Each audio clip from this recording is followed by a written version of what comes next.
एक गांव में दो दोस्त रहा करते थे।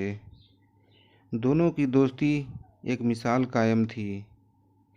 इन लोगों की दोस्ती दूर दूर के गांवों तक ही चर्चित थी।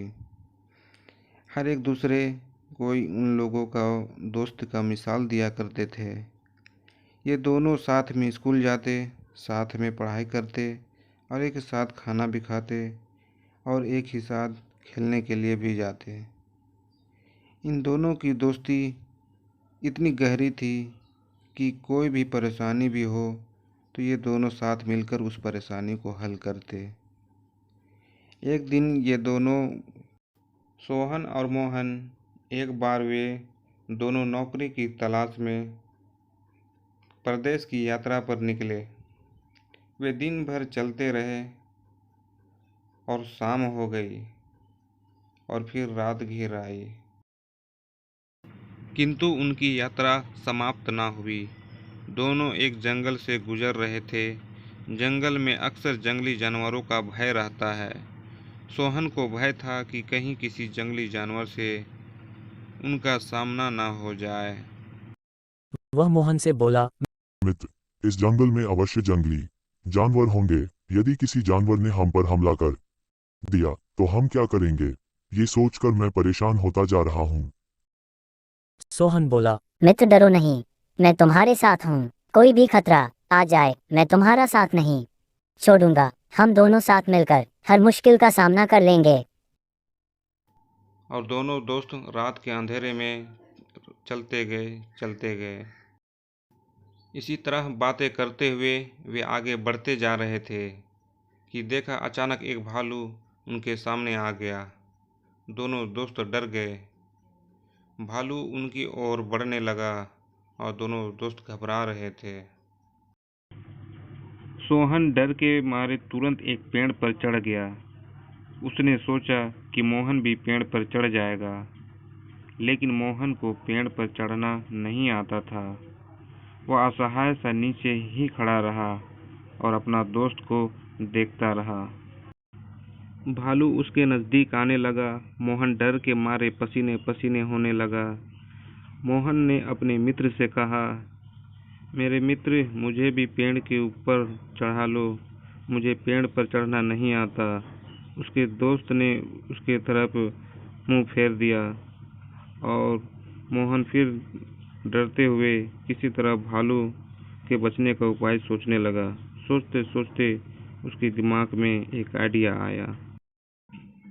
मोहन को अपनी शिक्षक द्वारा पढ़ाई गई वो लेसन याद आ गई और वह जमीन पर तुरंत गिर पड़ा और अपनी सांसें रोककर एक मृत व्यक्ति की तरह लेटा रहा।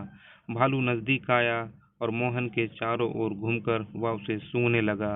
भालू को लगा कि यह व्यक्ति मर चुका है। भालू मरा हुआ व्यक्ति को कुछ नहीं करता।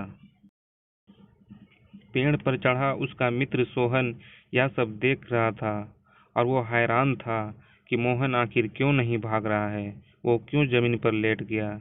भालू ने मोहन के पास गया और उसके कान में कुछ फुसफुसाया। कान में फुसफुसाने के बाद भालू चला गया। भालू को लगा यह मृत व्यक्ति है। भालू के जाते ही सोहन पेड़ से उतर गया। मोहन भी तब तक उठ खड़ा हुआ। सोहन ने मोहन से पूछा, मित्र, जब तुम जमीन पर पड़े थे तो मैंने देखा कि भालू तुम्हारे कान में कुछ फुसफुसा रहा है। क्या वो कुछ कह रहा था? मोहन ने कहा, हाँ। भालू ने मुझसे कहा कि कभी भी ऐसा दोस्त पर विश्वास मत करना जो तुम्हें विपत्ति में अकेला छोड़कर भाग जाए। सोहन ने समझ गया मोहन क्या कहना चाहता है। तो दोस्तों, आपको इस कहानी से क्या सीख मिलती है? जो दोस्त संकट में छोड़कर भाग जाए वह भरोसे के काबिल है या नहीं? तो दोस्तों, इस कहानी से आप लोगों को बहुत कुछ सीखने को मिला होगा। जो दो दोस्त थे, मोहन और सोहन, जो बहुत ही इन दोनों की गहरी मित्रता थी। इन दोनों की दोस्ती दूर दूर गांवों तक चर्चित हुआ करती थी। ये दोनों साथ में स्कूल जाते, साथ में खेलने जाते, साथ में खाते पीते और एक साथ कहीं भी जाते तो साथ में जाते। एक दिन मोहन और सोहन अपने गांव से दूर परदेश नौकरी के लिए जा रहे थे। मोहन ने कहा, मेरे मित्र, इस रास्ते में बहुत सारे घने जंगल भी पाए जाते हैं। मुझे बहुत सारे डर और भय सता रहा है। उसके मित्र सोहन ने अपने मित्र को दिलासा देते हुए कहा, मेरे मित्र मोहन भाई, इस रास्ते में तो घने जंगल से भरा पड़ा है, लेकिन आने वाले में कोई भी विपत्ति हो तो उसे हम दोनों मित्र एक दूसरे का साथ दे करके सुलझाएंगे।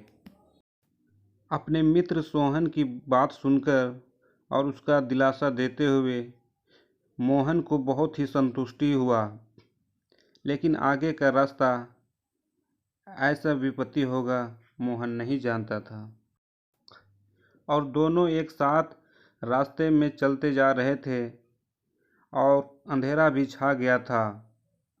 रास्ते में देखा कि एक भालू उनकी ओर तेजी से आ रहा है। दोनों एक दूसरे को देख करके काफ़ी डर गए। सोहन ने दौड़कर पेड़ पे चढ़ गया और मोहन को पेड़ पे चढ़ना नहीं आता था। वो अपने मित्र से कहा, मेरे मित्र सोहन भाई, मुझे भी पेड़ पर चढ़ा लो। लेकिन उसके दोस्त, उसके मित्र ने उसकी बात एक भी ना सुनी और उसे भालू के ही हवाले छोड़ दिया। मोहन अपनी ओर भालू को आता देख उसके चेहरे से पसीना तर होने लगा। उसने अपनी शिक्षक की पढ़ाई हुई एक कथा याद आई और वो ज़मीन पर लेट गया। वो ऐसे लेटा माना कि उसकी मृत्यु हो गई हो और वो अपना सांस भी रोक दिया ताकि भालू को लगे कि ये व्यक्ति मृत है और इसे कुछ ना हो। दोस्तों, मेरी द्वारा बताई गई कहानी आपको कैसी लगी, आप हमें कमेंट्स करके ज़रूर बताएं और मेरे YouTube channel the people life को आप प्लीज़ सब्सक्राइब, कमेंट्स और like, share, thumb bell icon ज़रूर करें। आपका दिन शुभ हो। धन्यवाद।